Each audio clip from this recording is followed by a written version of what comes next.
Welcome to Sweet Dream Storytelling, where we unwind, relax, and drift into dreamland.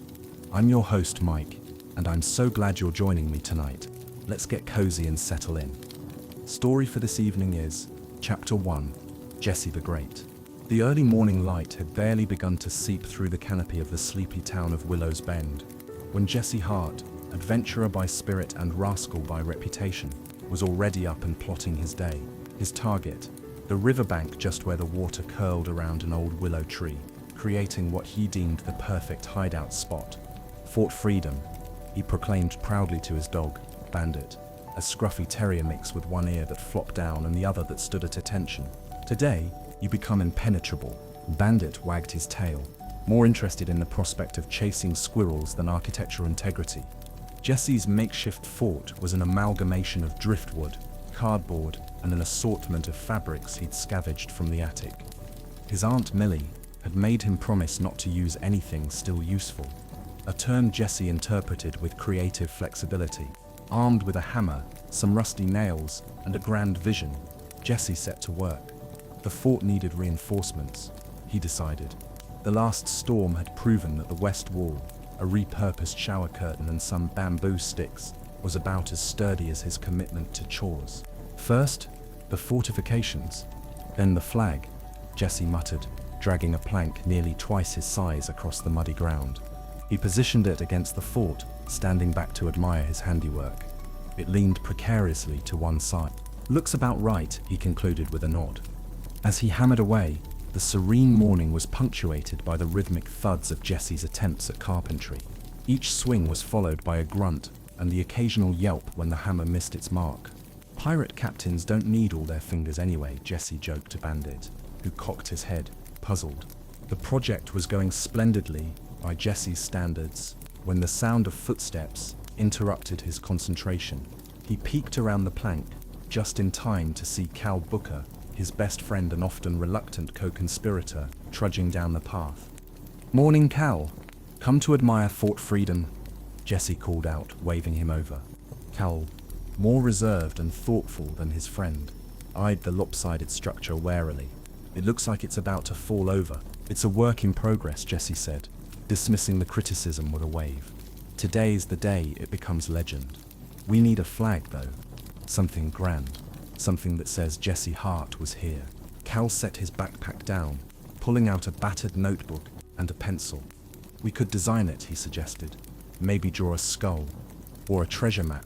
Jesse's eyes lit up. Both, a skull holding a treasure map.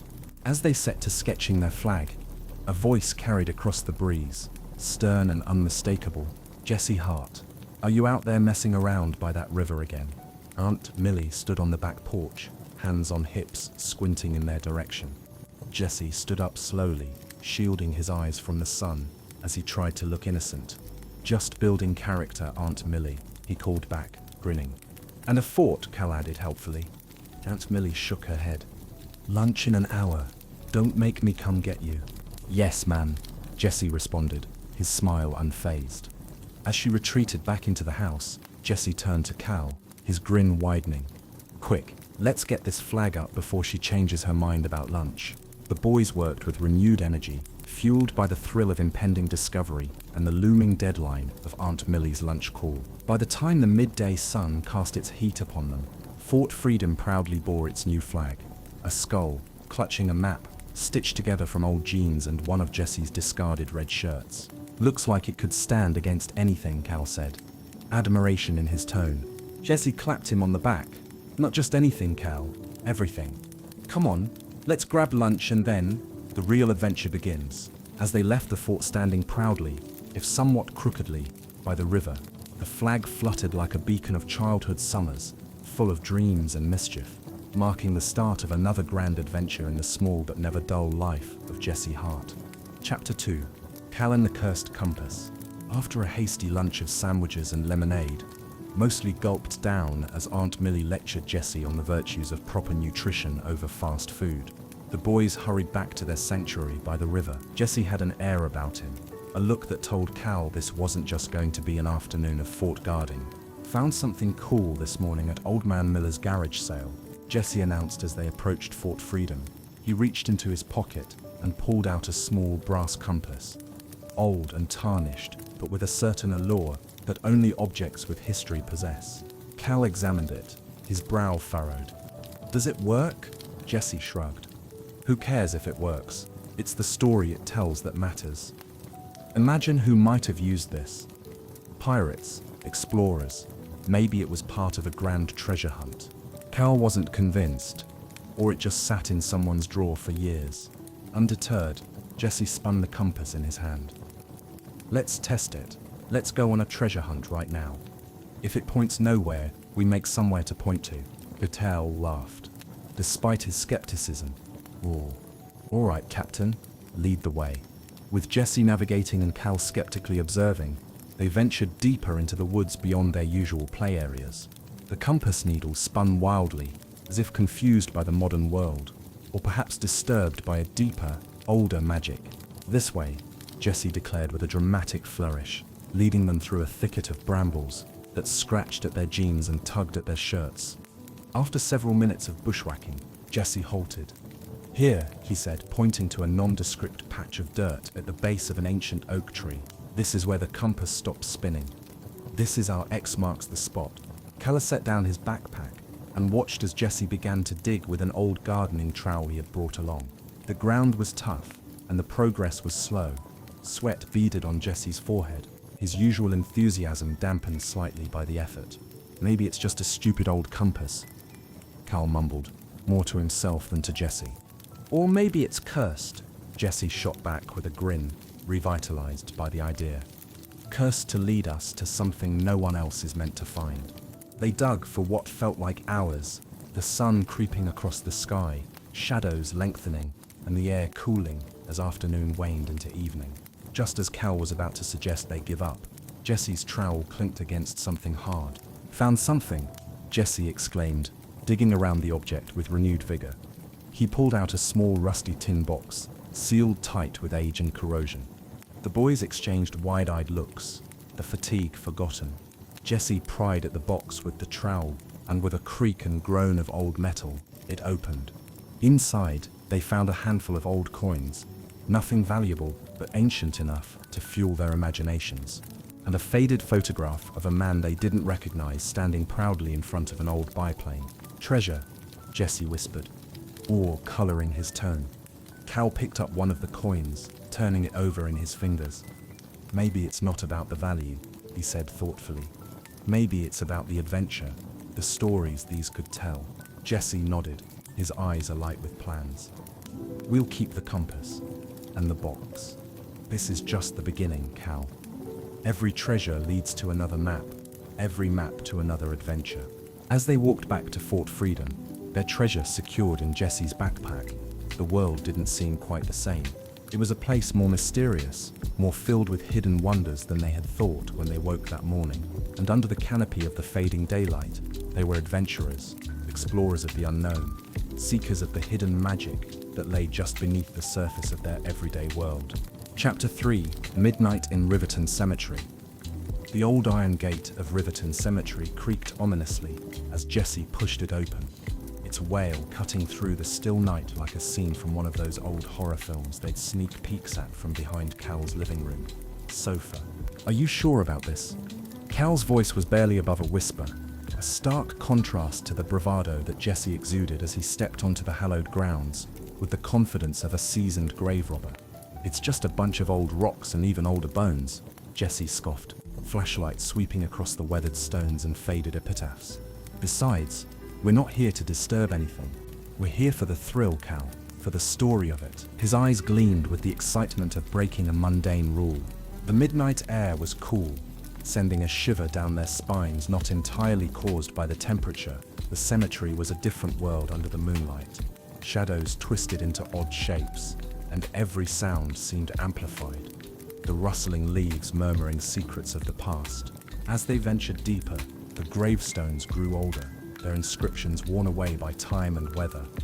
"This place is a gold mine for ghost stories," Jesse whispered, almost reverently. He turned to Cal with a mischievous grin. "Imagine coming back and telling the others we've seen the ghost of Old Man Crickley." Cal wasn't as amused. "I'd rather not meet any ghosts tonight." "Thanks." His voice trembled slightly, his imagination already painting more vivid pictures than he cared for. They reached the heart of the cemetery, where an ancient oak tree stood guard over the forgotten. It was here that Jesse stopped, his flashlight beam settling on a freshly disturbed patch of earth near an unmarked grave. "Look at that, Cal. That's new." Before Cal could respond, a soft clanking sound froze them both. Heartbeats racing, they slowly turned towards the source of the noise. A shadowy figure digging at the edge of the cemetery, the silhouette of a shovel, rising and falling in a steady, haunting rhythm. Jesse grabbed Cal's arm, his earlier bravado evaporating into the night air. "Someone's here," he breathed, "actually digging up a grave." They ducked behind the oak, peering out as the figure worked. The grave robber, or so Jesse immediately classified him, was methodical, his movements precise and practiced. It wasn't the frantic digging of someone driven by greed or desperation. This was something else, something planned. The figure eventually pulled something from the earth, something small and metallic that caught the moonlight. A locket, a coin, they couldn't tell. He placed it carefully in his pocket and began to cover the hole again. Once the figure departed, disappearing into the shadows beyond the cemetery gates, Jesse and Cal approached the site, curiosity overtaking their fear. The earth was loosely filled back in, the ground still showing signs of being recently disturbed. "We have to find out who that was," Jesse said decisively, the wheels in his mind already turning. "And what he took. This is our mystery, Cal. Our adventure." Cal looked at the disturbed earth, then back the way they'd come. "Or we could forget we saw anything and go home," he suggested weakly, though he knew Jesse well enough to know it was a lost cause. "No way." Jesse shook his head, his early enthusiasm rekindled by the prospect of a real-life mystery unfolding before them. "This is just the beginning. Tomorrow, we start investigating." As they left the cemetery, the thrill of the unknown chased away the chill of the graveyard, the night's eerie silence replaced by the possibilities that lay ahead. They were no longer just kids playing at pirates and adventurers. They had stumbled upon a real adventure, one that promised to be more than they could have imagined. Chapter 4: The Drifter. The morning after their graveyard adventure, Jesse and Cal met under the gnarled branches of the old oak tree at Fort Freedom. The air was heavy with the scent of river mist and anticipation. Jesse, map in hand, a sketch they had drawn together, littered with X's and dotted trails, was more determined than ever. "Did you hear about the drifter?" Cal asked as he approached, his voice a mix of excitement and concern. Jesse's eyes lit up. "Heard. I was at Miss Patty's diner when Mr. Henderson was talking about him. Apparently he left town early this morning just before dawn." Carl nodded, his brow furrowed. "Right after the digging. Too coincidental to be a coincidence," Jesse declared, tapping the side of his nose knowingly. The boys sat on the dew-damp grass, their backs against the cool stone of the fort. Jesse unfolded the map, pointing to a scribbled area they had labeled the Haunt, their name for the cemetery. "We need to follow his trail," Jesse said. "Figure out if he took the thing we saw him digging up. And then?" Cal asked, not entirely sure he wanted the answer. "And then we solve the mystery," Jesse stated as though it were obvious. "Come on, we'll start at the bus station, see if anyone saw where he went." Their bikes clattered along the gravel path leading out of the woods, tires humming on the paved roads as they headed into town. The bus station was a small, one-room building with a faded blue and white sign. It was quiet, just a few early birds milling about, waiting for the day's first departures. Mrs. Appleby, the ticket seller, recognized Jesse right away. "Jesse Hart, as I live and breathe. What brings you here so early?" Her tone was warm but wary. Jesse's reputation for mischief was well known. "We're on a mission," Jesse declared. He leaned closer, lowering his voice. "Did you see anyone unusual this morning? Maybe someone leaving town?" Mrs. Appleby paused, her eyes narrowing slightly. "Well, there was one fellow, caught the 5 a.m. to Millersville. Kept to himself, hood up, big rucksack." "Why?" Jesse exchanged a quick glance with Cal. "Just doing some research for a project." She hummed, not entirely convinced. "Well, be careful. Not everyone who passes through town is looking for adventure. Some are running from trouble." With a thanks and a promise to stay out of trouble, A promise Jesse felt might be hard to keep. The boys headed back outside. They always say that, Jesse mused. Be careful. As if that ever changed anything. Cal was less amused. Maybe you should listen once in a while. Their next stop was the diner, a bustling hub of gossip and good food. Miss Patty, ever the source of town news, was more than willing to talk about the mysterious drifter. He was odd, quiet, kept to himself in the corner booth, always writing in a little notebook. Ate here every morning for a week, paid in cash, never said much. She recounted as she wiped down their table, her expression a mix of curiosity and concern. What did he write? Jesse asked, leaning forward eagerly. How should I know? Miss Patty chuckled. I'm not one to pry, unlike some people. Jesse's mind raced with possibilities. A notebook full of secrets? A map, perhaps? Or maybe clues to where the stolen item was now. We need to find that notebook, Jesse whispered to Cal as they left the diner. It's a clue. It has to be. Cal, however, was hesitant. We're not detectives, Jesse. What if we get in over our heads? Then we'll be in over our heads together, Jesse replied with a grin that didn't quite reach his eyes. As they pedaled away from the diner, the thrill of the chase was palpable, mixing with a creeping dread that perhaps this adventure was leading them somewhere darker and more dangerous than they had anticipated. But with each turn of their bike wheels, the boys were drawn deeper into the mystery, unable to resist the lure of the unknown that lay ahead. Chapter 5, Operation Ghost Trail. The day had turned blustery, with gusts of wind sending swirls of leaves dancing across the streets of Willow's Bend, as Jesse and Cal stood huddled over a map spread across the hood of Cal's dad's old truck. They had plotted out every spot the drifter had been seen, every place they thought he might have gone. Operation Ghost Trail, Jesse declared, his finger tracing a line from the diner to the bus station, then branching off toward the old mill on the outskirts of town where some claimed to have seen a figure matching the drifter's description. Cal was less convinced. It's like chasing shadows, he muttered. We don't even know what we're looking for. We're looking for clues, Cal. Anything that can tell us what he was digging up in the cemetery. Jesse's eyes were bright with the thrill of the chase. Come on, we'll start at the mill. Maybe he left something behind. Their first stop, the abandoned mill, was a relic from a bygone era, its walls sagging, windows broken, and the whole structure being slowly reclaimed by nature.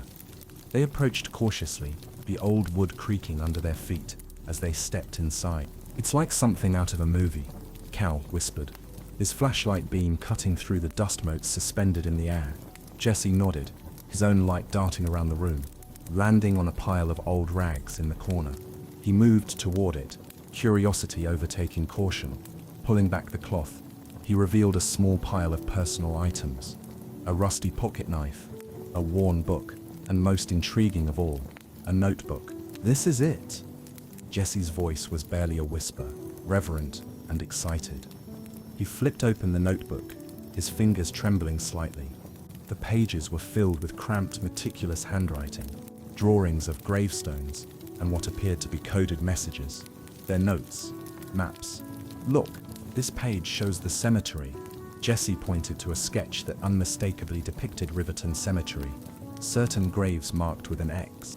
Cal leaned in, his earlier reservations forgotten in the face of tangible evidence. What do you think it means? I don't know, but it's something big. This guy was onto something. Something worth hiding. Jesse snapped the notebook shut. We need to figure out this code. They spent the rest of the afternoon at the mill. Poring over the notebook, Jesse took photos of the pages with his phone, knowing they'd need to study them in more detail later. As the sun began to set, casting long shadows through the broken windows, a sense of urgency settled over the boys. They were no longer just playing at being detectives, they were unraveling a mystery that spanned beyond the borders of their small town. We should show this to someone, Cal suggested as they prepared to leave. A teacher, maybe the police. Jesse hesitated, the thrill of the hunt warring with the growing realization of their potential danger. Not yet. Let's see if we can crack the code first. We can be heroes. Cal wasn't so sure. Or we could be in real trouble. With the notebook safely tucked into Jesse's backpack, they made their way back through the woods, the weight of their discovery heavy in their minds. They were no longer just chasing the echoes of a drifter. They were on the trail of a secret that had been buried in the shadows of Riverton Cemetery, waiting for someone brave or foolish enough to unearth it. Chapter 6. Trouble at the General Store. With the drifter's notebook tucked securely in Jesse's backpack, the boys rode into town under a cloud-heavy sky that threatened rain. Their destination was the old General Store on Main Street, a place that seemed to have witnessed more history than any other in Willow's Bend. "Why are we going here again?" Cal asked, pedaling hard to keep up with Jesse, who seemed fueled by a mix of determination and nervous energy. Jesse glanced back, his eyes scanning the quiet street. "Because old Mr. Jenkins has been running that store since the dinosaurs roamed the earth. If anyone knows the people in those graves the drifter was so interested in, it'll be him." The bell above the general store's door jingled merrily as they entered, a stark contrast to their serious mission. The store was a cavern of odds and ends, from fishing tackle to faded postcards of Willow's Bend landmarks. The smell of licorice and old wood filled the air. Mr. Jenkins, a wiry man with spectacles sliding down his nose, looked up from behind the counter. "Well, if it isn't Jesse Hart and young Cal Booker, what brings you boys in today? Looking for more of those penny candies?" Jesse smiled, shaking his head. "Actually, Mr. Jenkins, we were hoping you could help us with something a bit different." He approached the counter, lowering his voice. "We're doing a project on local history, about the cemetery." Mr. Jenkins' eyes narrowed slightly, his hands pausing on the ledger he was updating. "The cemetery, huh? What about it? We were wondering if you knew anything about the people buried there. Especially anyone unusual," Jesse continued, trying to sound casual. The old storekeeper leaned back, eyeing them with a mix of suspicion and curiosity. "Unusual how? Like, anyone who might have been involved in something mysterious. Maybe someone who left something behind." Jesse prodded, watching Mr. Jenkins's reaction closely. Mr. Jenkins chuckled, a dry sound like rustling paper. "Boys, every soul in that cemetery has a story, some more colorful than others. But as for leaving things behind," he trailed off, then shrugged. "Mostly just memories and heartache, I'd reckon." Disappointed but not deterred, Jesse was about to press further when a sudden commotion at the back of the store caught their attention. A shelf had collapsed, sending jars of preserves crashing to the floor. "Blast it!" Mr. Jenkins exclaimed, rushing to assess the damage. "Sorry boys, I've got to deal with this mess. You can look around if you want, just don't touch anything you shouldn't." As Mr. Jenkins cleaned up, Jesse nudged Cal. "Let's check the back. Maybe there's something he's not telling us." They slipped behind the counter, darting into the storeroom. It was dimly lit, shelves packed with dusty supplies and old records. Jesse quickly began scanning the labels, looking for anything dated around the time the mysterious graves were filled. Cal kept watch, his nerves on edge. "Jesse, we shouldn't be back here. Just a quick look," Jesse whispered, his fingers flipping through old documents and newspapers. Suddenly, his hand stopped. He pulled out a yellowed newspaper clipping. "Cal, look, this is it." The article was about a local scandal involving a hidden fortune and a notorious family feud from decades ago. The names matched some of those from the drifter's notes. Before they could read more, a stern voice froze them in place. "And just what do you think you're doing?" Mr. Jenkins stood at the doorway, his expression stern. "I thought I said not to touch anything." Caught red-handed, Jesse and Cal could only stammer apologies as Mr. Jenkins took the clipping and ushered them out of the store. "Boys, curiosity's one thing, but trespassing's another," he admonished them. "Don't let me catch you snooping around again." Back outside, the rain began to fall, mirroring their gloomy mood. "We were so close," Jesse muttered. Cal sighed. "Maybe too close, Jesse. Maybe too close." Despite the setback, the newspaper clipping had given them a vital clue. They knew now that the mystery involved more than just old graves. It was tied to the town's darkest secrets, secrets that perhaps were best left undisturbed. Chapter 7. The Riverboat Gamble. After their scolding at the general store, Jesse and Cal biked down to the riverbank, their clothes still damp from the rain. The grey clouds hung low, as if pressing down on them, mirroring their frustrated spirits. "Maybe Mr. Jenkins is hiding something," Cal speculated quietly, kicking a pebble into the slow-moving river. Jesse, however, was staring at the water, an idea brewing. What if the drifter used the river? Think about it, Carl. It's the perfect getaway. No one watches the river the way they watch the roads. Cal considered this, his brow furrowed. So, what do you think? He stashed something on a boat? Not just something, the treasure. Jesse's voice rose with excitement. And I bet it's still out there. We need to check the riverboats. The closest thing to a riverboat in Willow's Bend was the old tour boat, the Southern Belle, which gave historical tours along the river. It was moored a few miles upstream, a relic that had seen better days but still drew a crowd. The plan was simple. They would sneak aboard the Southern Belle and search for any sign of the drifter or the mysterious item he had unearthed. Under the cover of dusk, they arrived at the docking area. The boat was tied up for the night, silent and seemingly deserted. Jesse led the way, his confidence overshadowing the flutter of nerves in his stomach. They climbed aboard quietly, their sneakers silent on the weathered deck. The interior of the boat was like stepping back in time. Velvet curtains, brass fixtures, and polished wood panels spoke of an age when river travel was more about luxury than necessity. Jesse and Cal moved through the cabins, their flashlights casting large, ghostly shadows against the walls. In the captain's cabin, Jesse paused, his light resting on a small, locked drawer. "Here, help me with this," he whispered to Cal, who hesitated but then relented. They pried the drawer open with a small crowbar Jesse had pocketed from his dad's workshop. Inside, they found a stack of old river maps and a leather-bound journal. The journal was recent, not part of the boat's antique collection. Jesse flipped it open, his heart pounding. The handwriting matched that of the drifter's notebook. "This is it, Cal. This has to be his." Jesse's whisper was barely audible, a mixture of awe and fear.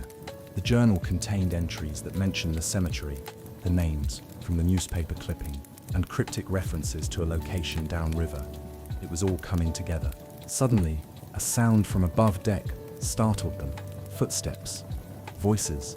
The boat crew was coming aboard for some late-night maintenance. Panicked, Jesse stuffed the journal into his backpack. "We gotta go now," he hissed, and they scrambled towards the nearest exit. They barely made it off the Southern Belle before the crew turned on the deck lights. Crouching behind some barrels on the dock, they watched as the lights inside the boat flickered to life. "That was too close," Cal breathed, his face pale in the moonlight. Jesse nodded, adrenaline still coursing through his veins. "But we got what we came for." He patted his backpack where the journal was safely hidden. "Let's figure out what those cryptic references mean." As they biked home, the night felt charged with the thrill of their escape and the weight of the secrets they were uncovering. They were deeper in this mystery than they had ever intended, and there was no turning back now. Chapter 8. A run-in with Sheriff Darnell. The next morning, after a restless night filled with whispered plans and furtive glances at Jesse's backpack, where the journal lay hidden, the boys met early at Fort Freedom. The river mist was still lifting, shrouding the fort in a ghostly veil as they pored over the journal once more. "Listen to this," Jesse said, his finger tracing the lines of cramped handwriting. "Beneath the old Harper's Bridge, where the waters run deep and secrets even deeper. This has to be about where he hid the treasure, right?" His eyes sparkled with the thrill of the hunt. Cal, ever the cautious one, wasn't so sure. "It sounds like a riddle, and riddles mean trouble." "Jesse, what if we get caught?" "We won't get caught," Jesse declared with more confidence than he felt. "We just need to check it out. Just us and the river." Their plan was simple.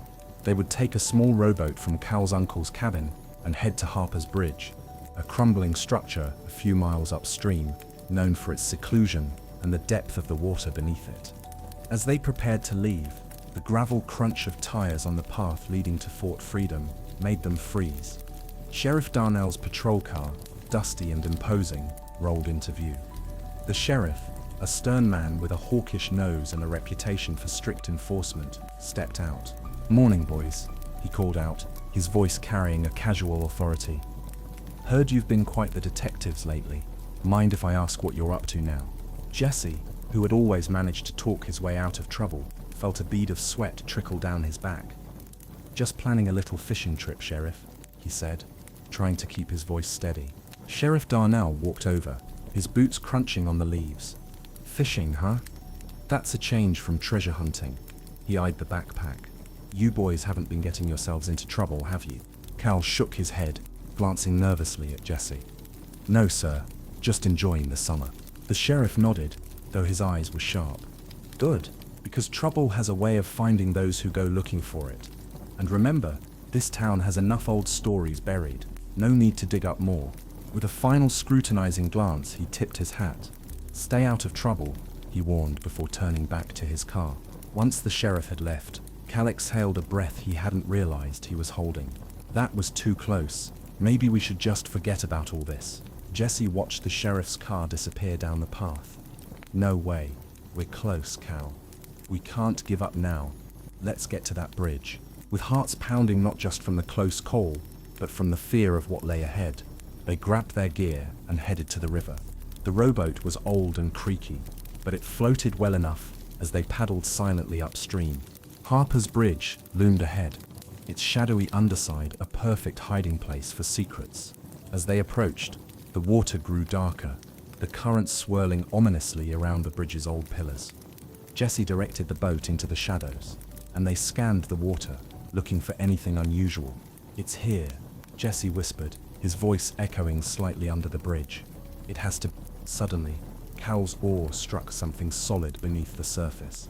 They both leaned over, hearts racing as they tried to see through the murky depths. There, tied to one of the bridge's supports, was a waterproof bag, bulging and secured with heavy chains. This is it, Jesse said, a triumphant grin spreading across his face. We found it. But as they worked to free the bag, a sense of foreboding settled over them. What would they find inside? Treasure or something more sinister? The answers lay just beneath the surface, waiting to be revealed, as the river whispered around them, a silent witness to their discovery. Chapter 9. A Plan Gone Wrong. Under the shadow of Harper's Bridge, with the sun just starting to dip below the horizon, Jesse and Cal managed to haul the heavy waterlogged bag into their boat. The weight of it suggested something substantial, but the true nature of its contents remained a mystery until they could get somewhere safe to examine it. Let's take it back to Fort Freedom, Jesse suggested, his voice low with anticipation and a trace of anxiety. We can open it there, Cal nodded, his usual caution overridden by curiosity. As they paddled back, the silence of the river seemed to press in on them, filled with the sounds of evening wildlife and the soft splash of their oars in the water. Back at their makeshift headquarters, with the fort cloaked in the last light of day, they cut through the chains with some difficulty. Using tools borrowed from Cal's uncle, the lock snapped open, and they slowly peeled back the seal of the bag. Inside, amid a musty smell of river water and old metal, were stacks of tarnished coins, several small, intricately carved statues, and a thick bundle of water-stained papers. We did it, Cal. It's real treasure. Jesse couldn't keep the excitement from his voice as he held up a coin, examining the foreign inscriptions and faded images. Cal was more interested in the papers. These looked like old letters and maps. He carefully separated them, laying them out to dry. This could tell us everything about why the drifter was so interested in the cemetery. Their excitement was short-lived, however. The discovery at Harper's Bridge had not gone unnoticed. As they celebrated their find, a figure emerged from the shadows of the trees, a local teen known around town for less than friendly interactions. Nice find, boys, he sneered, stepping into the clearing. I think I'll take it from here. Panic set in as Jesse and Cal realized they were outmatched. The teen's intentions were clear as he moved closer, his eyes fixed greedily on the bag of treasure. Jesse, thinking quickly, grabbed the nearest thing to him, a smoke bomb they had made during an earlier summer project, and threw it to the ground. The area was immediately engulfed in thick, colorful smoke, giving the boys just enough cover to grab the bag and run. They didn't stop running until they reached the main road, out of breath and scared, but with the bag still in their possession. It was then that Jesse's plan formed. We need to hide this, somewhere safe, somewhere he won't find it. They decided on an old, abandoned barn on the outskirts of town. After stashing the treasure under a loose floorboard, they headed home, their minds racing with what to do next. But the trouble didn't end there. By the next morning, rumors had spread throughout Willow's Bend. Stories of a hidden treasure and a midnight chase turned Jesse and Cal into legends, but also into targets. The town was abuzz, and it wasn't long before the sheriff got involved again. Called into Sheriff Darnell's office, the boys sat stiffly, the sheriff's gaze heavy upon them. "I hear you've been up to more than just fishing," he said dryly. Cal looked down at his hands, while Jesse met the sheriff's eyes. "We were just exploring," he said, his voice steady, despite his racing heart. "Exploring doesn't usually involve smoke bombs and stolen treasure," Sheriff Darnell countered, his expression unreadable. Jesse's plan to keep the treasure safe had turned into a town spectacle. As they walked out of the sheriff's office, warned and watched, Cal turned to Jesse. "What now? We clear our names," Jesse declared. "We solve this mystery for good. We prove why that treasure was hidden and show that we meant no harm." Their quest had taken a serious turn, from thrilling adventure to a grave undertaking to restore their reputations and uncover the truth buried beneath the legends and greed of Willow's Bend. Chapter 10. The Secret in the Shed. After their confrontation with Sheriff Darnell, Jesse and Cal knew they had to act quickly to piece together the mystery of the treasure and its true significance. The entire town of Willow's Bend was abuzz with rumors, and the boys felt the weight of suspicious eyes on them wherever they went. Determined to clear their names and uncover the truth, they decided to revisit the old barn where they had hidden the treasure. The grey morning was quiet, mist clinging to the fields as they biked down the dusty path. The air was thick with tension and the faint scent of rain. "Think it's still there?" Cal asked, his voice low as they approached the barn. "It has to be," Jesse replied, though his confidence was more a hope than a certainty. They pried up the loose floorboard where they had stashed the bag. To their relief, everything was as they left it, untouched and waiting. With the treasure securely in hand, they decided their next move needed to be careful and calculated. "We need to understand what these maps and letters mean," Jesse said, examining the water-stained papers. "There's more to this story. It's not just about the stuff, it's about why it was hidden." They spread the documents on the barn floor, their heads together as they tried to make sense of the faded writing and cryptic notes. The pieces of the puzzle were slowly forming a picture, but key elements were still missing. "Look at this," Cal said, pointing to a hand-drawn map among the papers. It featured several landmarks around Willow's Bend, some familiar, others long forgotten. "This could lead us to more clues." Jesse nodded, his mind racing. "We should follow this, but first, we need a better place to keep this stuff, somewhere no one would ever look." His eyes wandered around the barn, landing on an old tool shed in the corner. It was the perfect hiding spot, small, inconspicuous, and often overlooked. They moved the treasure there, burying it beneath a pile of dusty tarps and broken tools. With the treasure re-hidden, they focused on the map. It referenced an old mill, the town's historic church, and a defunct railway station, places that might hold more clues, or even more pieces of the treasure. Their first stop was the old mill, a place they had visited in their earlier adventures but never with such a purpose. The mill was decrepit, its wooden sides weathered and sagging, the interior dark and musty. As they searched, Jesse's foot hit something solid under a pile of rotting wood. It was a small, locked box, rusted, but still intact. His heart leapt. Another piece of the puzzle, perhaps. Using the same crowbar from before, they pried it open. Inside, they found more coins, similar to those in the original treasure, and a small, leather-bound diary. The diary belonged to a figure prominent in the town's early history, one whose name recurred in the documents they had found with the treasure. "This guy was involved in everything," Cal said, flipping through the diary. "Look, he talks about a feud, about hiding something valuable." "Jesse, this could explain why the treasure was hidden." Their excitement grew as they realized they were unraveling a story that wove through the very history of Willow's Bend. But with each discovery, the danger of their situation became more apparent. The treasure wasn't just valuable, it was a catalyst for old grudges and long-hidden secrets that someone might still want to keep buried. As they left the mill, the rain began to fall, a gentle reminder of the risks they were taking. "We're close, Cal. I can feel it," Jesse said, his voice full of determination and a hint of fear. They rode back to town, the diary safe in Jesse's backpack, their minds alive with theories and plans. They were no longer just kids on an adventure. They were guardians of their town's hidden truths, ready to face whatever challenges came next. Chapter 11. The Floodplain Map. After their success at the old mill, Jesse and Cal spent the evening in Jesse's makeshift study at Fort Freedom, poring over the diary and maps they had discovered. The diary was a goldmine of historical tidbits and personal accounts that sketched a vivid picture of past conflicts and hidden caches. "Check this out," Jesse said, pointing to a passage in the diary. It detailed a heated dispute over land and treasure, hinting at a secret meeting place by the river. This has to be referring to the old floodplain. Remember the map we found with those odd markings? Cal, who had been cross-referencing the diary with the maps, nodded slowly. "Yeah, it's near the Harper's Bridge, downstream where the river bends sharply by the willows. That area floods every spring, hiding whatever's below." "That's it then," Jesse declared with growing excitement. "That's where we need to go next." The next morning, armed with a borrowed metal detector and their usual kit of exploration gear, the boys set out for the floodplain. The area was secluded, accessed only by a narrow trail through thick brush and overgrown willow trees. The ground was soggy underfoot, a mix of mud and tangled plant life, making their progress slow.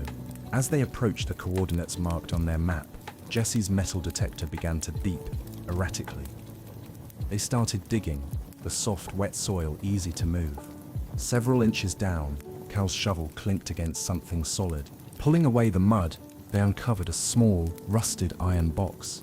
It was sealed tight, the lock corroded by time and moisture. With effort, they managed to break the lock and pry the box open. Inside, wrapped in oilskin, were several old but well-preserved documents and another smaller, intricately carved wooden box. "This could be it, Cal. This might tell us why all this was hidden in the first place," Jesse said, his hands trembling as he carefully unfolded the top document. It was a deed dated back over 100 years, granting ownership of a significant portion of land along the river to a name they recognized from the diary. The feud in the diary must have been about this land, Cal deduced, his voice filled with awe. "And maybe this," he gestured to the smaller box, "is what they were fighting over." Inside the smaller box, they found a collection of gemstones, uncut but sparkling with potential. It was a treasure in the most traditional sense, likely worth a small fortune. But why hide it all here, and why the secrecy? Cal pondered aloud, brushing mud from his hands. Jesse was already scanning through another document. "It says here that the feud got so bad it threatened to split the town. Maybe hiding the treasure was a way to end the fighting, or protect it until things cooled down. But they never came back for it," Cal mused, looking at the long-hidden riches. Determined to solve the last pieces of the puzzle, Jesse suggested, "Let's take these back and see if we can piece together the rest of the story. There's got to be more reasons why this was left for us to find, not them." Their trek back was quiet, each lost in thought over their discoveries. They were now custodians of a secret history, a legacy of their town that no one else remembered. As they neared Fort Freedom, Jesse looked at Cal, a serious expression replacing his usual excitement. "We have to decide what to do with all this, Cal. It's not just about treasure, it's about our town's history, its future." Cal nodded, feeling the weight of responsibility. "Let's figure out the whole story first, then we decide." Their adventure had grown beyond their wildest imaginations, weaving them into the very fabric of Willow's Bend's past, and potentially its future. Chapter 13. The Real Thief. The sky was streaked with the pink and gold of early evening as Jesse and Cal made their way back to town. The weight of the metal box in Jesse's backpack, a constant reminder of the stakes they were now facing. They had uncovered secrets that went deep, touching on the town's history and its oldest families. "We need to figure out how to present this," Cal said, his voice low as they skirted the town square, heading towards Jesse's house. "It's not just about treasure anymore, it's about setting the record straight." Jesse nodded, his mind racing with possibilities and dangers. "We have to be smart about this. If the wrong person finds out too soon." He stopped mid-sentence. Ahead, in the shadow of the town's old water tower, stood a figure they both recognized. Mr. Merle, the quiet, somewhat reclusive librarian, who was often seen at town meetings, scribbling away in his notebook. "What's he doing here?" Cal whispered, pulling back slightly into the cover of a large oak tree. Not sure. Let's find out, Jesse replied, his curiosity piqued. They watched as Mr. Merle looked around nervously before lifting a loose panel at the base of the water tower and pulling out a small, dirt-covered bag. As he opened it to check the contents, Jesse and Cal could see the glint of metal coins, similar to those they had found. Jesse felt a surge of indignation. He's involved. He's the thief. Without thinking, Jesse stepped forward, confronting Mr. Merle. What are you doing? Are those from the treasure? Mr. Merle jumped, clearly startled. His face went pale as he saw the boys. Jesse, Cal, it's not what you think. I was keeping these safe. They're part of the town's history. Cal, more cautious, stepped forward. Safe? By stealing and hiding them? Why should we believe you? Mr. Merle sighed, a look of resignation passing over his face. I suppose it's time the whole story came out. He gestured for them to follow him to a nearby bench. Once seated, he began to explain. Years ago, when I was younger, much younger, there was a dispute in the town over the founding family's treasures. It got ugly. Families were torn apart, friendships destroyed. The treasures were supposed to be sold off to settle the disputes legally. But I knew that once they were gone, the town would lose a big part of its history. So I took them. I hid them, hoping one day the right time would come to bring them back safely. Jesse and Cal exchanged glances. The story fit with what they had found in the documents, but it added a layer of moral complexity they hadn't anticipated. So you've been the guardian of the treasures? Jesse asked, his anger cooling into a mix of admiration and confusion. Mr. Merle nodded. Yes, and I've been waiting for someone like you, someone who cared about the history and truth, to come along. Carl over the peacemaker spoke up. What do we do now then? How do we make this right? Mr. Merle looked at the bag of coins, then at the boys. We tell the story, all of it.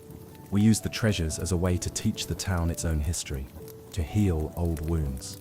Jesse felt the weight of responsibility settle on his shoulders, heavier but more purposeful than the backpack he carried. We'll do it. We'll make sure everyone knows the real story. Together, they planned their next steps, organizing a town meeting with the help of Mr. Merle, who it turned out was more of a historian than a thief. As they walked back into the heart of Willow's Bend, the setting sun cast long shadows on the ground, echoing the long, complicated shadows of the past that they were about to bring into the light. Chapter 14. The Old Chest. The day of the town meeting dawned clear and bright, a stark contrast to the turmoil churning in Jesse and Cal as they prepared to unveil the truth about Willow's Bend's hidden treasures. The meeting was to be held in the town hall, a stately old building with creaky wooden floors and rows of folding chairs that now awaited the town's residents.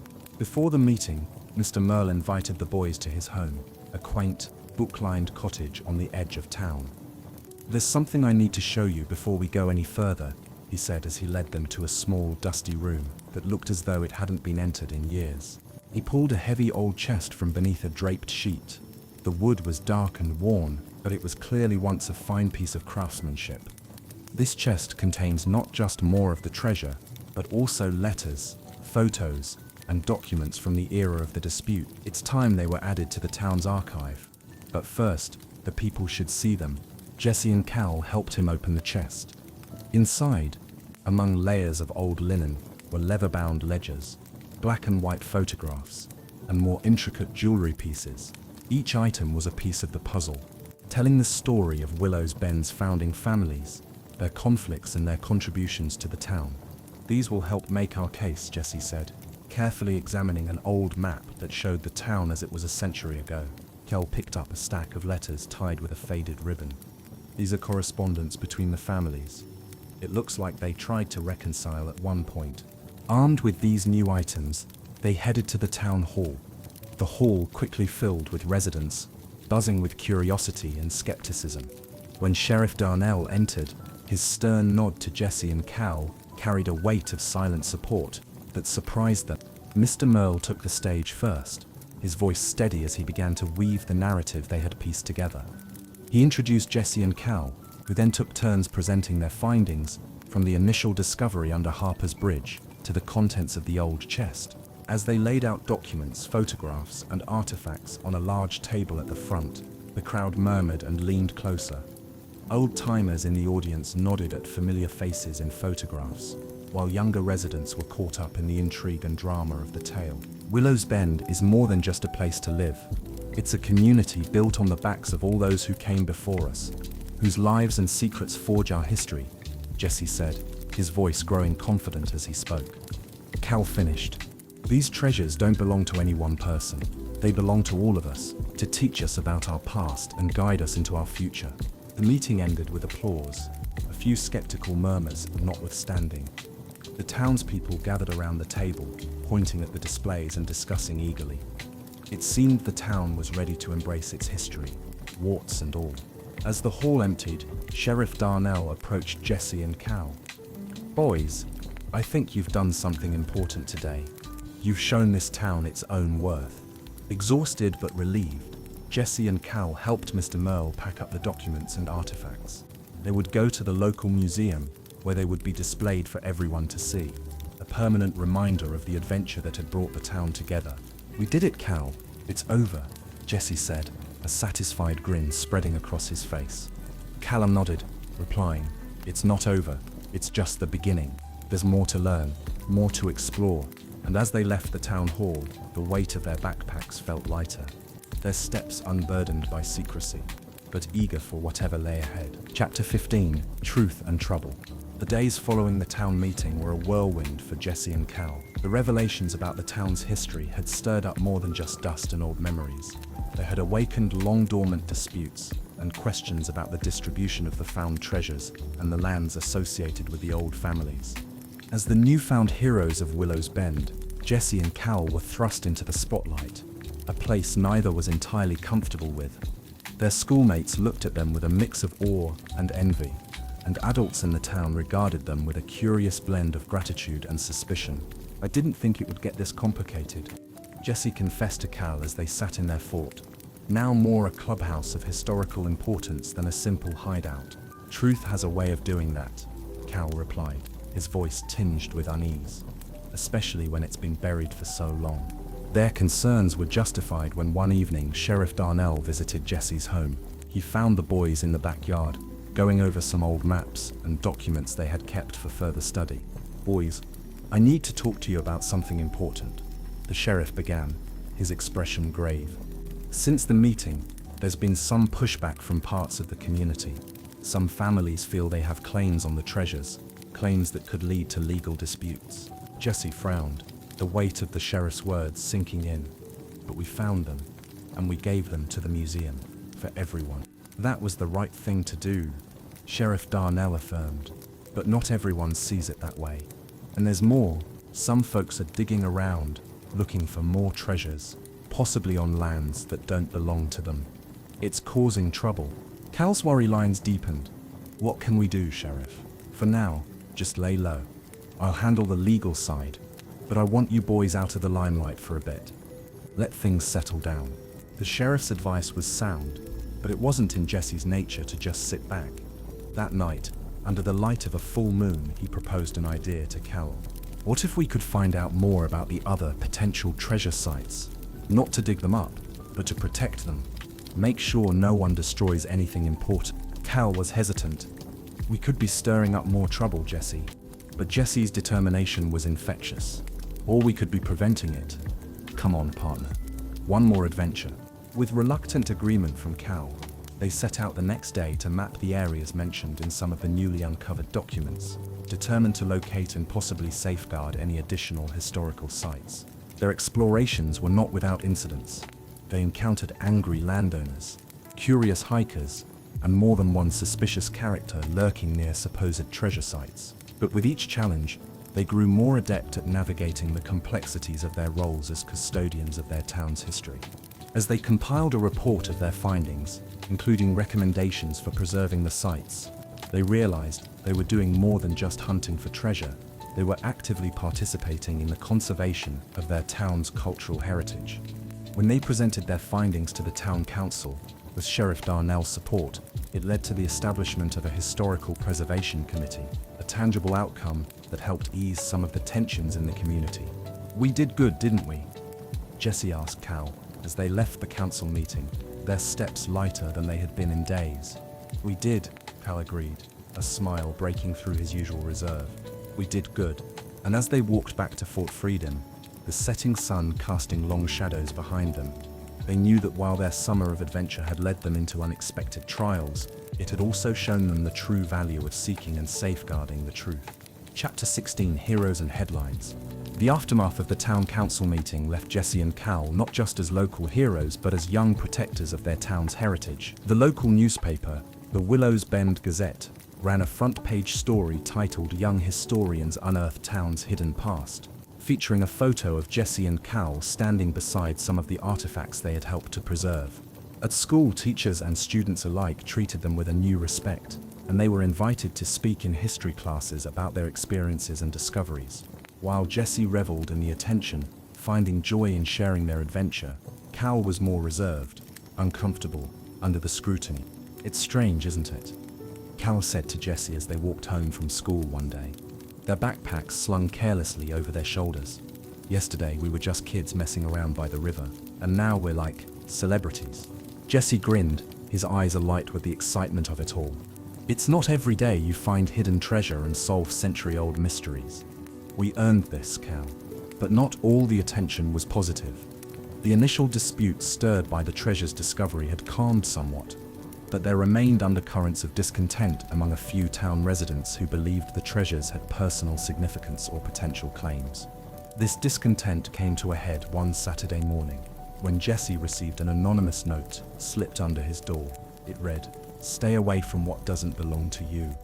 Some stones are best left unturned." The veiled threat was unsettling, but Jesse was undeterred. Determined not to be intimidated, Jesse shared the note with Cal, and together they decided to increase their involvement with the Historical Preservation Committee, advocating for secure and transparent handling of all artifacts and historical sites. Their efforts did not go unnoticed. The town mayor publicly commended them during a town hall meeting, reinforcing their role as exemplary young citizens. The mayor announced the establishment of an annual scholarship fund for students who contributed significantly to local history, inspired by Jesse and Cal's endeavors. As summer drew to a close, the boys found themselves busier than ever. They worked with the Preservation Committee to set up an exhibit at the local museum, featuring the artifacts they had found and detailing the history behind them. They also began a small project to document oral histories from some of the town's older residents, capturing stories and memories that might otherwise have been lost. One afternoon, as they arranged displays in the museum, Jesse turned to Cal with a reflective look in his eyes. "Do you ever think about what would have happened if we hadn't found that first clue under Harper's Bridge?" Cal paused, considering. "I think about it sometimes, but then I realize it doesn't really matter. What matters is what we did find, and what we did with it. We helped change our town for the better." Jesse nodded, a sense of pride swelling in his chest. "Yeah, we did. And we'll keep doing it, won't we?" "Absolutely," Cal agreed, his usual reserve giving way to a confident smile. "There's more history out there, and we're just getting started." As the museum doors opened to visitors, Jesse and Cal stood side by side, ready to share their story, eager to continue their journey into the past, and prepared to face whatever challenges and adventures lay ahead. Chapter 17: A Fort Rebuilt. As the leaves began to turn, signaling the end of an eventful summer, Jesse and Cal found themselves back where it all started, at Fort Freedom. The fort, once a mere collection of planks and dreams, now stood as a symbol of their growth and the adventures they had shared. It seemed only right to rebuild it, to make it a lasting tribute to their journey. "Let's make it stronger, bigger," Jesse proposed, surveying their childhood stronghold with a critical eye. "A real base for all our future explorations and meetings." Cal nodded, his mind already on the practicalities. "We could use some of the old lumber from Mr. Clarkson's barn. He said we could have it if we haul it away." They spent the next few weekends working on the fort. With every nail driven and every board set, they fortified not just their hideout, but their friendship. Strengthened by the trials and triumphs of the summer, they added a waterproof roof, real windows, and even a secret compartment beneath the floorboards where they could keep important documents and maps safe. As they worked, they talked about the mysteries they had uncovered, and speculated about what other secrets might lie hidden in the nooks and crannies of Willow's Bend. With each story shared, the fort became more than just a structure. It became a repository of their shared history. One crisp autumn afternoon, as they applied the last coat of paint to the fort's exterior, Jesse stepped back to admire their handiwork. "Looks almost professional, doesn't it?" "It does," Cal agreed, a rare grin spreading across his face. "Think we should add a plaque? Fort Freedom, headquarters of the unofficial Willows Bend Historical Society." Jesse laughed, then grew serious. "You know, we really could start something official, a club, or even just a group for kids our age interested in history and exploration. We could lead trips, organize digs, maybe even get some funding from the town or the school." Cal considered this, the idea clearly appealing to him. "I like that. It could be our legacy, something that lasts even after we're done with high school and gone on to whatever's next." The project drew attention from their peers and even some of the adults. People who heard about their fort and its history stopped by to see the progress and hear their stories. It wasn't long before Jesse and Cal were leading informal historical tours around the town, pointing out significant sites and sharing their knowledge. Their efforts culminated in a small ceremony organized by the town's new Historical Preservation Committee. Jesse and Cal were honored with a plaque that was placed at the base of the fort, officially recognizing it as an important community landmark. As the ceremony drew to a close, Cal looked over at Jesse. "Did you ever imagine any of this would happen when we started digging up that first clue?" Jesse's eyes twinkled with the promise of more adventures. "Not even in my wildest dreams. But I'm glad it did. It's just the beginning." "Right, just the beginning," Cal echoed, his voice steady and sure. They stood together, watching as the younger kids played around the fort, their laughter ringing through the crisp air. The fort was no longer just theirs. It was a gift to the future, a symbol of curiosity and the pursuit of truth, a legacy that would inspire generations to come. Chapter 18: Summer's Last Fire. As summer gave way to the crispness of early fall, the town of Willows Bend planned a bonfire to celebrate the season and the remarkable contributions of Jesse and Cal. The event was set on the banks of the River Thorn, where the adventure had begun, bringing their journey full circle. The evening was clear, with a harvest moon casting a silver glow over the gathered community. Families brought blankets and picnic baskets, kids ran around with sparklers, and the air was filled with the sounds of laughter and the crackling of the fire. Jesse and Cal arrived together, greeted by friendly waves and pats on the back. The mayor gave a short speech, commending the boys for their spirit of adventure and dedication to uncovering and preserving the town's history. He announced that this annual bonfire would henceforth be named the Explorers' Bonfire, in honor of their spirit of discovery. As the fire grew higher, the boys sat on a log near the edge of the crowd, watching the flames dance against the night sky. Cal pulled a couple of sodas from his backpack and handed one to Jesse. "Did you ever think any of this would happen when we found that first clue under Harper's Bridge?" Cal asked, echoing their earlier conversations, but with a tone of wonderment rather than uncertainty. Jesse took a long sip before answering.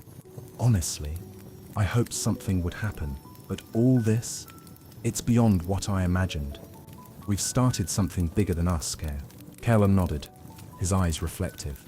"It's a big responsibility, preserving the past, but I think we're up for it. Plus, it's not just our job anymore. The whole town is involved now." The fire crackled, sending a shower of sparks into the air, and the boys' faces were lit by the warm glow. Around them, the community enjoyed the festivities, united by the shared stories and the collective effort to honor the town's history. "It's going to be different next summer," Jesse mused, watching a family roast marshmallows nearby. "We're not going to be the only ones looking for clues and stories anymore." "That's a good thing," Cal said. "We've started a tradition, a way for everyone to connect with our history. It's not just about finding stuff, it's about understanding who we are." Jesse smiled, the firelight flickering in his eyes. "Yeah, it's about the stories we find and the ones we create ourselves. Like tonight, this will be a story one day too." As the night drew on, the community gathered closer to the fire, singing songs and sharing stories. Jesse and Cal joined in, their voices mingling with others, a chorus of past and present. When the fire eventually burned down to glowing embers and people started to head home, Jesse and Cal lingered by the river's edge, watching the last wisps of smoke drift into the starlit sky. "We did good, Cal. We really did," Jesse said, a note of pride in his voice. "We did," Cal agreed. "And we'll keep doing good, discovering more about this place and about ourselves." With a final look at the embers of the fire, they turned and walked back through the cooling night, ready for whatever adventures awaited them with the coming of the new season and beyond.